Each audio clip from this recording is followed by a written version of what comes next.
নমস্কার বন্ধুরা, মন্টিস কিচেনে আপনাদের স্বাগত। খুবই সিম্পল একটি রান্না নিয়ে চলে এসেছি, দই রুই রেসিপি। চলুন তাহলে দেখা যাক আমি কি কি নিয়েছি। এখানে রুই মাছ ভালো করে ধুয়ে নিয়েছি, আদা রসুন পেস্ট, কাজু পোস্ত পেস্ট, পেঁয়াজ কুচি নিয়েছি একটু, জিরের গুঁড়ো, ধনের গুঁড়ো, লঙ্কার গুঁড়ো, হলুদ গুঁড়ো আর ফেটে রাখা টক দই। এবার মাছের গায়ে একটু নুন হলুদ মাখিয়ে নেব। দিয়ে দেবো পরিমাণ মতো নুন, হলুদ গুঁড়ো, ভালো করে মেখে নেব। ব্যাস আমার হয়ে গেছে। এবার কড়াইয়ের মধ্যে দিয়ে দেবো সরষের তেল। এবার একটা একটা করে মাছ ভেজে নেব। এবার একদিক লাল হয়ে গেছে, আবার উল্টে নেব।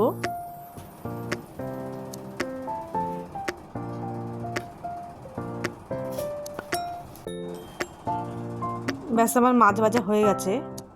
এবার ওই তেলের মধ্যে দিয়ে দেবো পেঁয়াজ,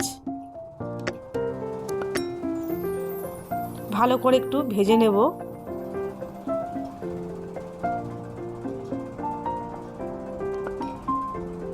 ব্যাস লাল লাল হয়ে গেছে। এবার দিয়ে দেবো আদা রসুন পেস্ট, আবার একটু ভাজা ভাজা করে নেব।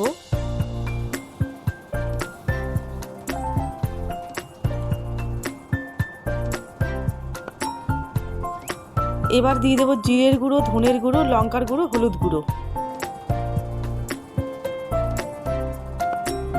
একটু নাড়াচাড়া করে দিয়ে দেবো স্বাদ মতো নুন, সামান্য একটু চিনি দিয়ে আবার একটু নাড়াচাড়া করে নেব।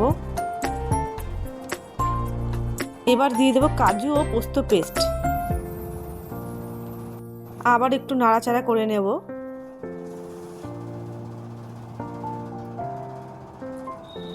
বাস হয়ে গেছে। এবার দিয়ে দেবো ফেটে রাখা টক দই,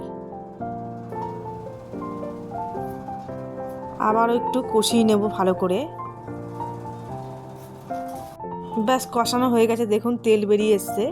এবার দিয়ে দেবো পরিমাণ মতন জল। এবার জল দিয়ে 2 মিনিট ফুটিয়ে নেব।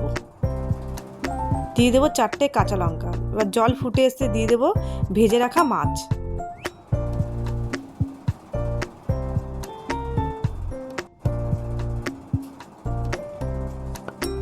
এবার 2 মিনিট ফুটিয়ে দিয়ে দেবো উপর দিয়ে গরম মশলার গুঁড়ো আর সামান্য একটু ঘি। একটু নাড়াচাড়া করে ব্যাস রেডি হয়ে গেল আমার দই রুই রেসিপি। গরম গরম ভাতের সাথে খেতে কিন্তু দারুণ লাগে। আজকের রেসিপিটি আপনাদের যদি ভালো লেগে থাকে, যারা ফেসবুক থেকে দেখছেন পেজটিকে ফলো করে দেবেন, আর যারা ইউটিউব থেকে দেখছেন চ্যানেলটিকে সাবস্ক্রাইব করে দেবেন।